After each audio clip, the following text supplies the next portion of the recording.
نحمده ونصلي ونسلم على رسوله الكريم اما بعد فاعوذ بالله من الشيطان الرجيم بسم الله الرحمن الرحيم وقضى ربك الا تعبدوا الا اياه وبالوالدين احسانا صدق الله العظيم وصدق رسوله النبي الكريم الامين الرؤوف الرحيم ونحن على ذلك لمن الشاهدين والشاكرين والحمد للہ رب العالمین۔ مختصر حمد و ثنا کے بعد میرے نہایت ہی واجب القدر اساتذہ کرام اور میرے ہم سفر ساتھیوں، السلام علیکم ورحمۃ اللہ وبرکاتہ۔ سامعین محترم، مجھے آج جس عظیم الشان موضوع پر لب کشائی کرنے کا موقع مل رہا ہے وہ ہے والدین کے ساتھ حسن سلوک۔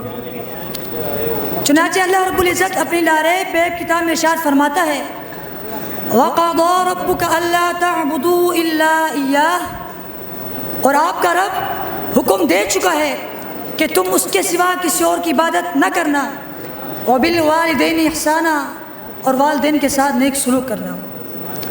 سامعین محترم، مخلوق میں جتنی نعمتیں اور جتنے احسانات اس کے والدین کے ہیں اتنی نعمتیں اور احسانات اور کسی کے نہیں ہیں، کیونکہ بچہ ماں باپ کے جسم کا حصہ ہوتا ہے۔ حضرت مسعود بن مخرمہ رضی اللہ تعالیٰ عنہ بیان کرتے ہیں کہ حضور علیہ السلام نے فرمایا فاطمہ تم بضعۃ منی، کہ فاطمہ میرے جسم کا ٹکڑا ہے۔ سامعین محترم، والدین کی بچے پر بہت زیادہ شفقت ہوتی ہے، اس کی طرف خیر کو پہنچانا، تکلیف سے دور رکھنا ان کا فطری اور طبعی وصف ہے۔ وہ خود تو تکلیف اٹھا لیتے ہیں مگر بچے کو تکلیف نہیں پہنچنے دیتے۔ جس وقت انسان انتہائی عاجز اور کمزور ہوتا ہے، سانس لینے کے علاوہ کچھ نہیں کر سکتا، حتیٰ کہ اپنے چہرے سے مکھی تک کو نہیں اڑا سکتا، اس وقت اس کی تمام ضروریات کے کفیل اس کے والدین ہوتے ہیں۔ تو بس واضح ہو گیا کہ انسان پر جتنی نعمتیں اور احسانات اس کے والدین کے ہیں اتنی نعمتیں اور احسانات اور کسی کے نہیں ہے۔ تو اس سے معلوم ہوا کہ اللہ تعالیٰ کی نعمتوں اور احسانات کے شکر کے بعد انسان پر اگر کسی کی نعمتوں اور احسانات کے شکر کا حق ہے تو وہ اس کے والدین ہیں۔ اسی لیے اللہ تبارک و تعالیٰ نے اپنی عبادت کا حکم دینے کے بعد والدین کے ساتھ نیک سلوک کرنے کا حکم دیا۔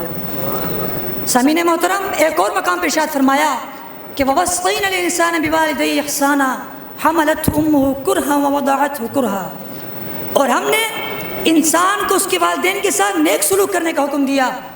اس کی ماں نے دکھ جھیل کر اس کو پیٹ میں رکھا اور دکھ برداشت کر کے اس کو جنا۔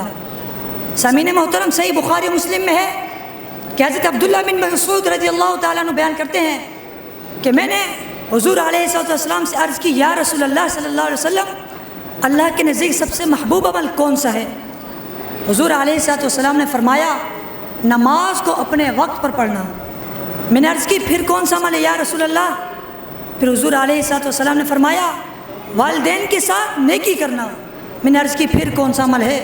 حضور علیہ السلام نے فرمایا اللہ کی راہ میں جہاد کرنا۔ اس حدیث مبارکہ سے معلوم ہوا کہ حضور علیہ السلام نے نماز کے بعد والدین کے ساتھ نیکی کرنے کا حکم دیا اور اس کو جہاد پر مقدم فرمایا۔ والدین کے ساتھ حسن سلوک کرنا یہ تو جہاد پر مقدم ہے۔ صحیح بخاری و مسلم میں ہے کہ حضرت عبداللہ بن عمر رضی اللہ تعالیٰ عنہ بیان کرتے ہیں کہ حضور علیہ السلام کی بارگاہ میں ایک شخص حاضر ہوا اور عرض کی یا رسول اللہ صلی اللہ علیہ وسلم، کیا میں جہاد کروں؟ حضور علیہ السلام نے فرمایا تمہارے والدین حیات ہیں؟ اس شخص نے عرض کی یا رسول اللہ صلی اللہ علیہ وسلم جی ہاں۔ تو پھر حضور علیہ السلام نے فرمایا جاؤ ان کی خدمت میں جہاد کرو۔ حضرت ابو ہریرہ رضی اللہ تعالیٰ عنہ بیان کرتے ہیں کہ میں نے رسول اللہ صلی اللہ علیہ وسلم کو یہ فرماتے ہوئے سنا کہ اس شخص کی ناک خاک آلود ہو، اس شخص کی ناک خاک آلود ہو، اس شخص کی ناک خاک آلود ہو۔ عرض کیا گیا یا رسول اللہ صلی اللہ علیہ وسلم کس کی؟ حضور علیہ السلام نے فرمایا اس کی کہ جس نے اپنے والدین یا ان میں سے کسی ایک کو بڑھاپے میں پایا اور وہ پھر جنت میں داخل نہیں ہوا۔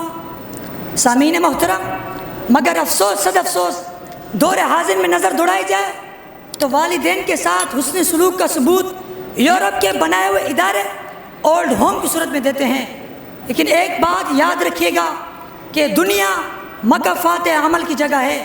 آج ہم اپنے والدین کے ساتھ جو کر رہے ہیں یہ فرض کیجئے، یہ مان لیجئے کہ ہم کوئی کتاب لکھ رہے ہیں۔